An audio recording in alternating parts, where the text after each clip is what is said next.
Peter originally built RogerRoger for accountants, but a few years in, he realized the real opportunity was with sales teams.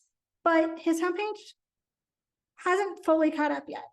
In this Clarity Jam, we tackled the post-pivot messaging leaks, including why unified sales inbox isn't the messaging wedge, how to write for sales managers instead of reps, and the fix that gets buyers to see the value faster. Let's dive in. Peter Jacobs, founder and CEO of RogerRoger. We are in the midst of making an inbox for salespeople, the only one they will ever need. That's the promise. Based in the Netherlands. I love it. How did you come up with the idea for RogerRoger? That's a nice one. Actually, it was quite a long story before we ended up here. We started out just scratching our own itch, making all kinds of automations using, well, not AI, it wasn't there back then, but automation tools to help us guide and filter email into tasks.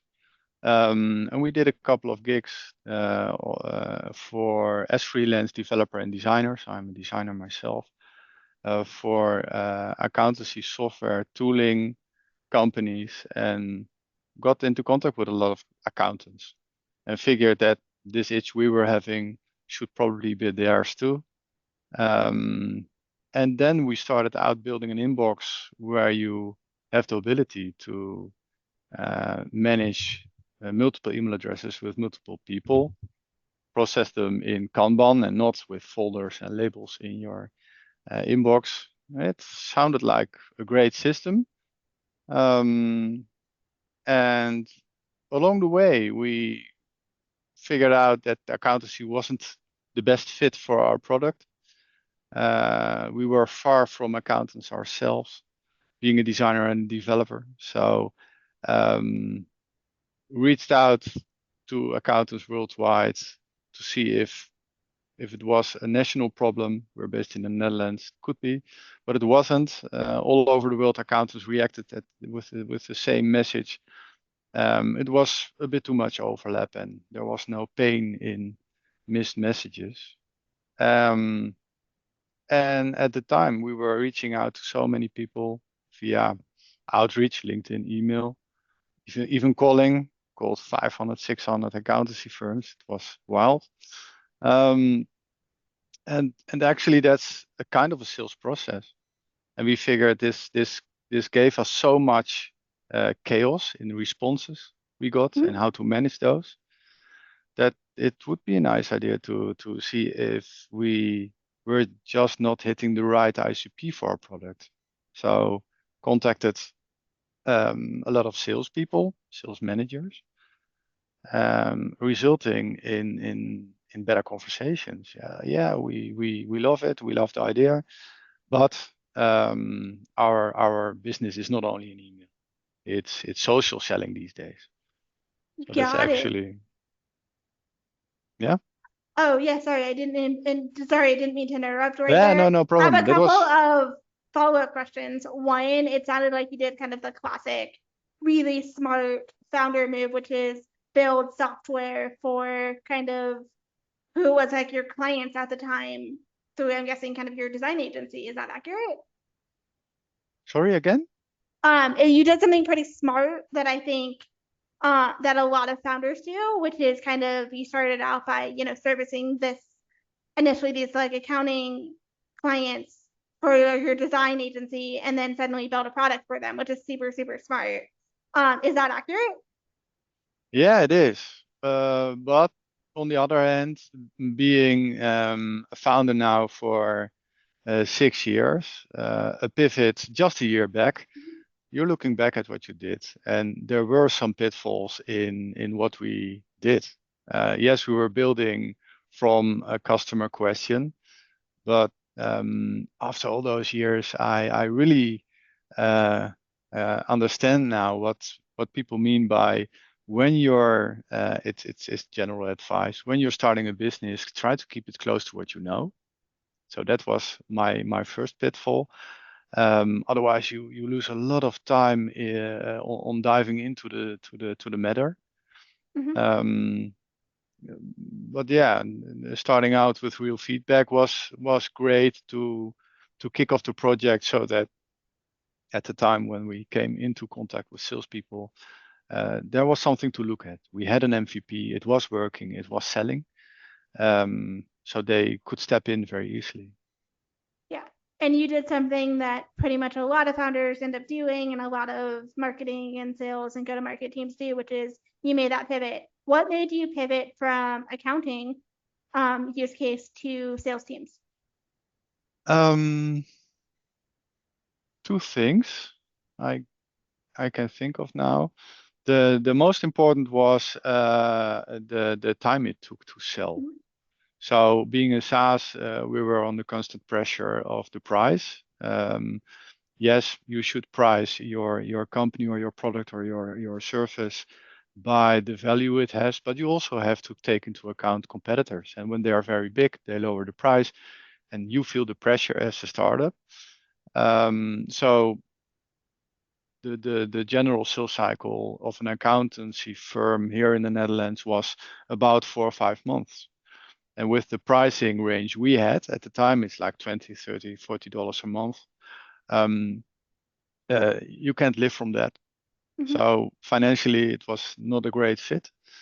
And the other one was, yes, they use email a lot to get and send information about what they do in accountancy.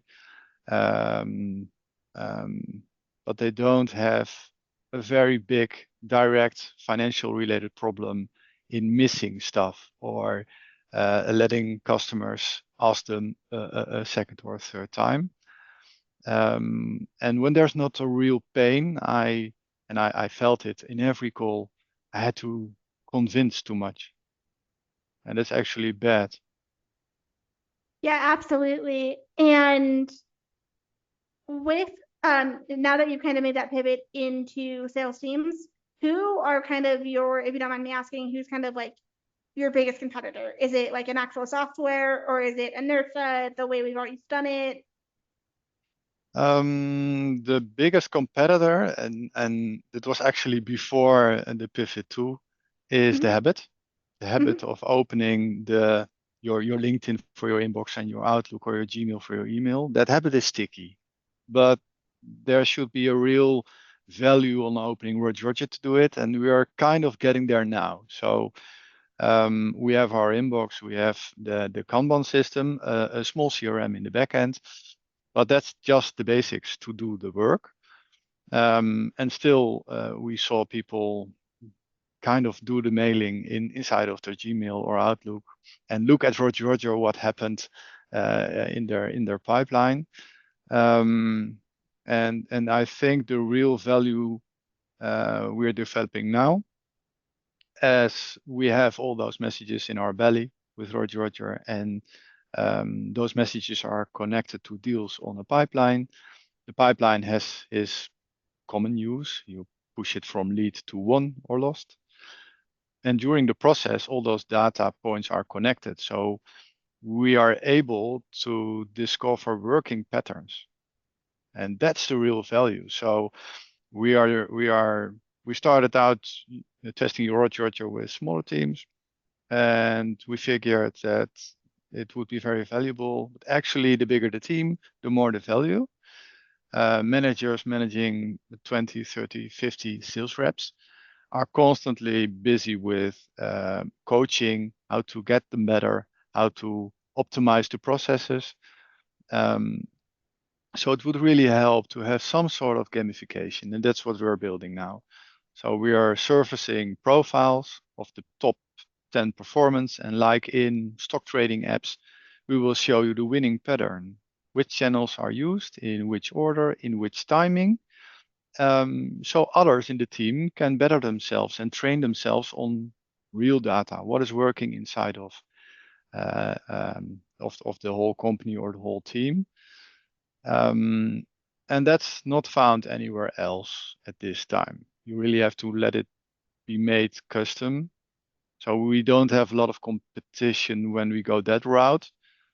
And otherwise, until now, big competitors were actually the unified inbox companies, very good ones. We learned a lot from Missive, Front. They are more B2C. They talk about tickets. We talk about deals, but the process is the same. System is the same. Yeah, I love it. There's a lot that I want to uncover. If you want to actually share your screen and kind of pull up your homepage, and we can kind of dive in even more detail. Cool. Okay, so you kind of said something really interesting before we even kind of dive into this, which was you kind of basically one of the main values that your top customers are already seeing is that you can kind of see all the patterns from who their top salespeople are and what they're doing, and then utilize that to train the rest of your team. Is Yep, that accurate? that's accurate. And it was a quite recent finding. So with what we have, it's an inbox your Mhm. sales team will ever use. You register for a Georgia as a new the ability to connect your LinkedIn, email, WhatsApp, Instagram, and Telegram are being launched this week. And you have that Kanban to process your messages. That was actually enough to get on a foot in the door on with some really big companies, for us at least. So talking about sales teams of 50, 60 people. Um, and they gave us the winning feedback. So looking at what RogerRoger is, you connect your channels, you push every message to the board, and the message is really in the deal, so you can answer, reply, look at what happened. Your colleagues can see it too. That's it's helping. And then the managers of those teams told us, um, but we have the data. The reps do have their strategy and their oversight, so it's organized. But how do I know how to train them to get better? And that's actually the last part. We needed that feedback to really, that will be the source of RogerRoger. It will be how people will recognize us in the future. And it might even change our slogan from the only inbox your sales team needs to something like follow the closer, because that's what you're going to do. Gamification all over and Yeah. helping managers to train their stuff. Yeah, awesome. If you don't mind just kind of scrolling up a little bit. Yeah. Scroll up on the page. Oh, sorry. Yeah, because I was going to give you my next point, which was right now and it seems like the main value prop that gets customers to like really, really sticky is this whole thing of like, identifying your closers and making everyone kind of be just like them, be more effective just like them. But you're kind of leading with right now the H1 of the only inbox or sales team will ever need. Um, Love the whole idea of social selling. You kind of put everything in one place. But yeah, is there a way to change that H1 to really get into that use case and really showcase the pattern matching and the analysis? Yeah. And the fact that once all of your sales team are in one place, and they can not only is all of their conversations across everything in one place, but you're also able to analyze it across the board, so you'd be able to see what your top closers are doing and help everyone else get to that same level. Yeah, sure. And we need to. It's actually a point in time now where we get really excited about what we can do with the homepage because of that gamification and following the closer idea. We can get away from the boring stuff. This looks nice, Mhm. but when you open this next to a couple of other startups, it's not a differentiator. And we wanted to look unique and convey our value the best way. And what you see here is the best we could think of. It's a bit of a struggle. But when we are now developing that new analytics, AI involved, what Mhm. else, and a lot of new stuff we have to think about because what we are going to do is not done before. But when we have it, it will change the whole website. I think people can understand an inbox, so we don't have to show a picture. Yeah, But when we, absolutely. yeah, so we will Absolutely. show Now the cards.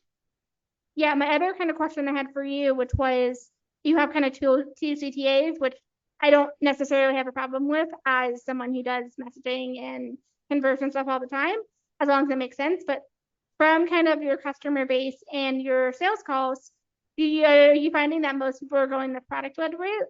So, they're literally just signing up for a free trial to get started for free, or do they need to do a demo with you or someone on your team?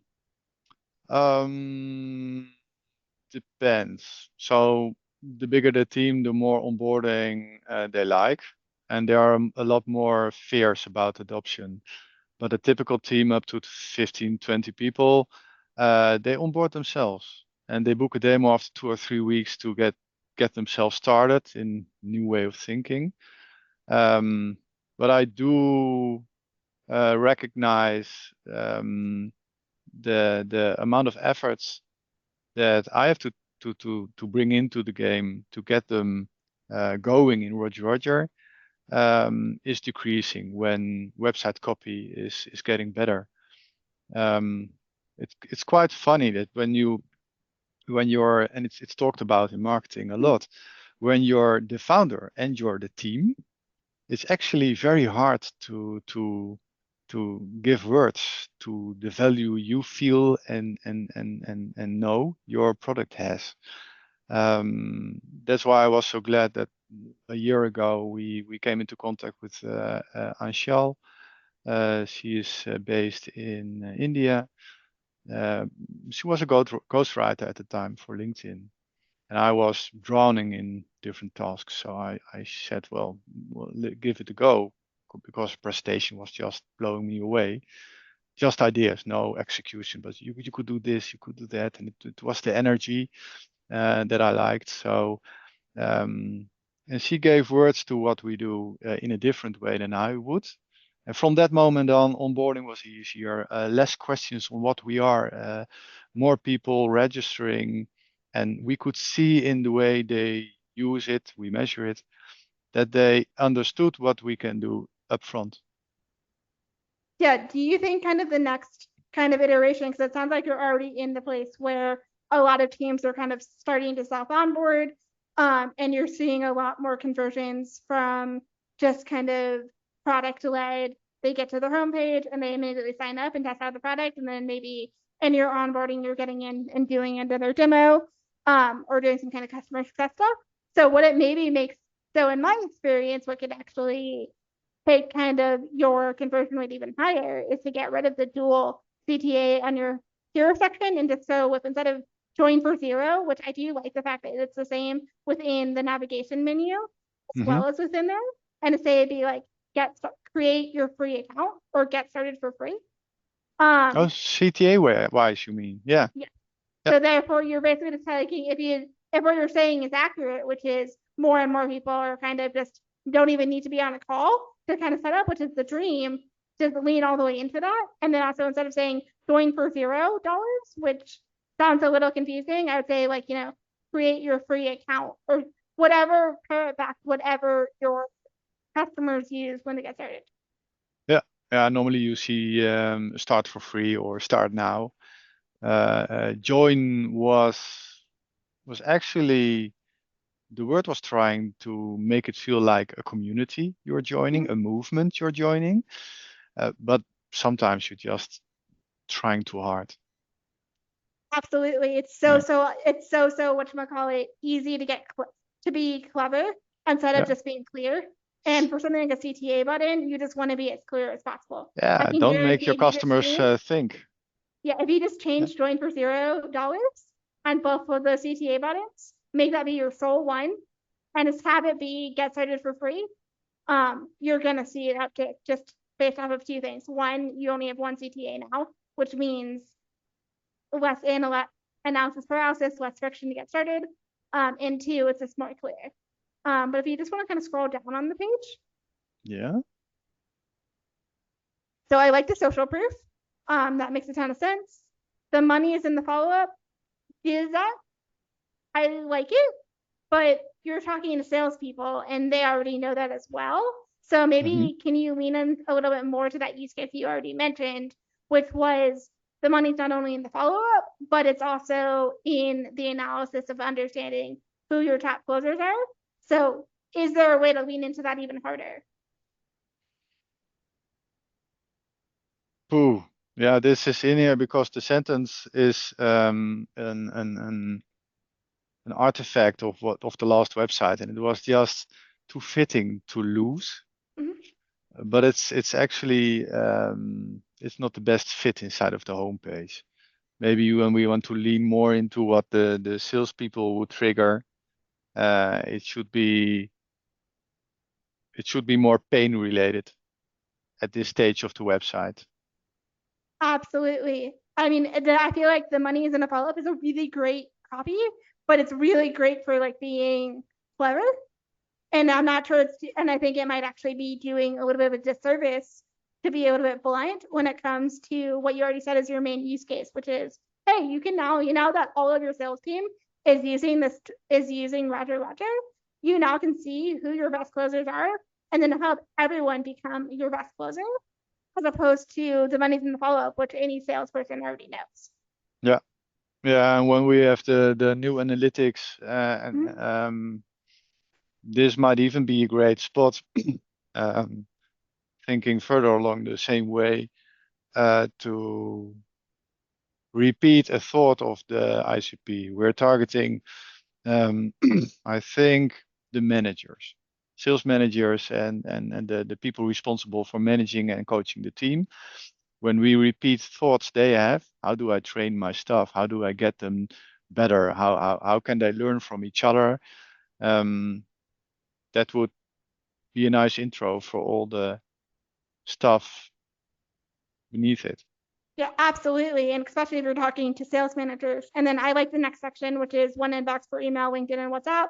It's the same, pretty much is reiterating what you already have in your hero section, which we already kind of went over. You might want to kind of revise a little bit, but this section looks great. Love the design of the screenshots that you can very clearly tell that you're a designer, because this page Thanks. looks beautiful. So kudos. Drag and drop your messy sales inbox into a Kanban board. That's interesting. That's different.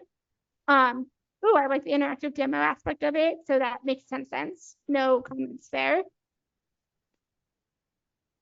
Forgot to take notes on the deal. Is this actually a value prop for your tool, or is it just something that's kind of a leftover from pretty much any CRM? Leftover.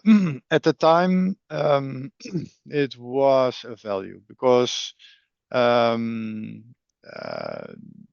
the information, people you talk to, conversations you had with them, the actual conversations, and the deals and tasks are not connected within one tool. Even CRM does a bad job not having an inbox, and especially LinkedIn and all those other channels are not in there. Email sometimes.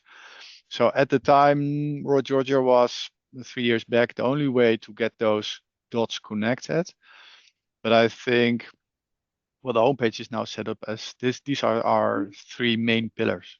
Those are shifting a bit now.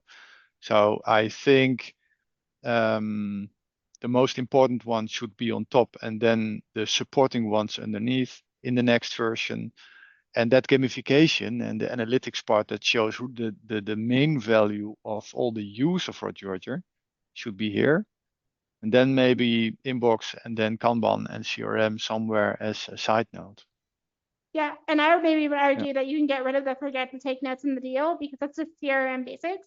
And you can already just kind of pull that in to the, what all-in-one, basically unified sales inbox. It didn't have that note taking with part of that same value prop. And then utilize this really, really big real estate to showcase the pattern matching and the analysis of being able to kind of clone your best closers. And make that Great be feedback. kind of your third value prop in here. Yeah, makes sense. Awesome. If you want to kind of scroll down, selling your team is now easier.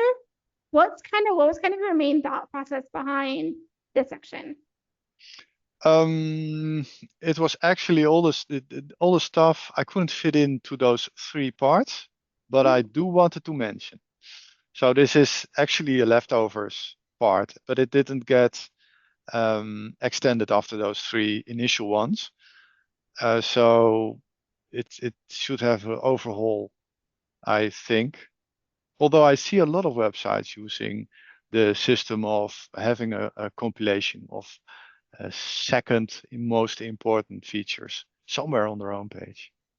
Yeah, absolutely. I mean, that makes a lot of sense, but I almost wonder if there's maybe there's kind of like a way that you can consolidate this information and have a stronger HQ that just kind of talks through a little bit more instead of selling if your team is now easier, which is technically true.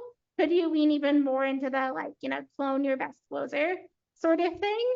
And then just kind of showcase, these kind of additional, features as part of that. Mm-hmm. Yeah. So just kind of further reinforcing not only the problem, but also how RogerRoger is different and also the solution. By offering a mix of those leftover features or second most secondary important features. Are just kind of, no, and again, the they're not the 3 analytics. main ones. Yeah. They aren't the 3 main ones, but they're still kind of in there and just further reinforcing how RogerRoger is different and really, really helps sales teams. Yeah. Awesome. If you want to scroll down.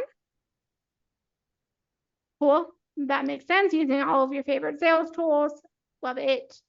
And then kind of scroll down. Love by the growth minded. What's kind of the goal behind that?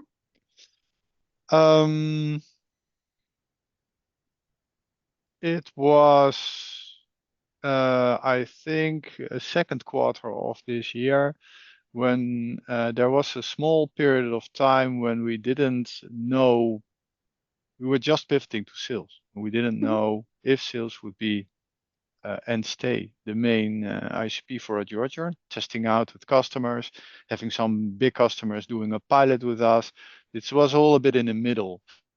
And when we did the website, the general slice through of our customers were agencies, lead gen agencies, and they were growth minded. So that was the idea behind this. But yeah, since the new ICP we have is growing towards bigger teams, very big teams for us. This is not a fit anymore. Yeah. On the one hand, love the social proof, makes a ton of sense. But could you just change up that H2 to really lean into the fact that loved by sales managers or something like that? Yeah, that really signals this is for them and not just for anyone. What is your take on the fact that a lot of SaaS companies, they have a part very interesting for managers and a part very interesting for people that do the work, literally. They are not spoken to in the same way. They don't have the same ideas of value of your product. What do you target for which of those two do you target the homepage? We try to do a mix, but it peeps a bit. Yeah. There are cracks. You're kind of so on the dead on the money, which is obviously you have the users, which is like the sales reps, and then you have the people who are actually making decisions, which are the sales managers, and you can't necessarily talk to both at once. So question back to you is, are you finding that the sales reps are the ones that are starting and creating the free accounts, or is it literally going straight to the sales manager? Yeah, the last one. Okay, going straight to the sales manager? More and more. Yeah. In that case, your homepage should speak 95% to sales managers and their pain point. And then utilize resource pages or your knowledge, or even more so your knowledge base, which is super underrated, to kind of speak to the sales reps. Yep. Yeah. So in that case, just speak to the sales managers and you will see a massive bump in conversions as opposed to trying to speak to 2 different audiences. Yeah, great advice again. And then thank you. And then scroll down. CTA. Yeah, awesome. And then you already know what I'm going to say here, which is love the CTA, for your old version of the site. Your new version, lean back into speaking to what sales managers want, which is, cloning their best closer. Yeah.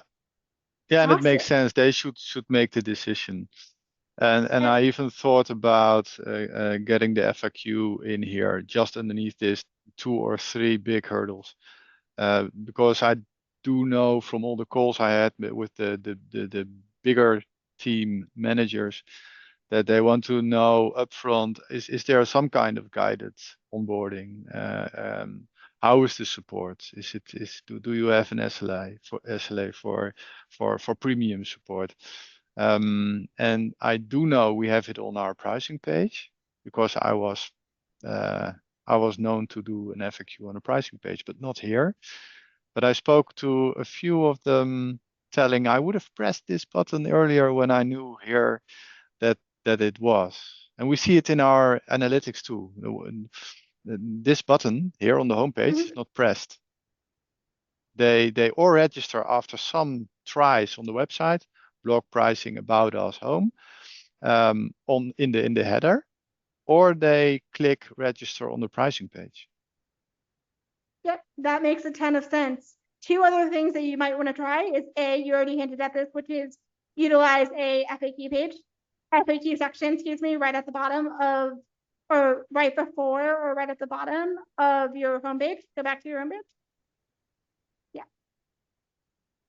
Have some FAQs. And one of the things that works really, really well in my experience working with a lot of different companies as well is utilize your FAQs not to just talk about how much it costs or the onboarding, but take those 3 biggest objections, the 3 objections that sales managers have all of the time that you hear about, and put them verbatim in your FAQs. So you have maybe 5 or 6 of them. You have your basic pricing one, you have your how do you get started, and then you have your 3 biggest objections. Those 3 biggest objections, and then in 1 to 2 paragraphs for each one, explain and debunk them right there, and you will instantly see a sales lift. The other thing you might want to do as well, to your point, is if you already mentioned a lot of people are signing on from the pricing page, maybe add in a pricing table on your homepage as well, just to make it even more likely that people are going to actually convert. Haven't thought of that one. That is something that is interesting. was even more common a while ago, but even nowadays it still works really, really well. Particularly if you have it be right before your social proof. So if you want to scroll back up on your page, I would maybe put it right after selling if your team is now easier, the new version of that. Have a version of your pricing table right there so that people can automatically see it. And then you're going to, have it have a few more value props, have your social proof right there. You then have your CTA, then you have your FAQs handling those 3 objections. That's going to see a lift in your conversions. Yeah, cool. It's a bit back in the day, the one-page websites designs. They all had the pricing in the bottom. Yeah. A lot of people got away from it, even though it works. Yeah, but I didn't figure it still works. Yeah. But the idea, why not? Absolutely. Thank you so much for sharing and for coming on to the podcast. Thank you for having me.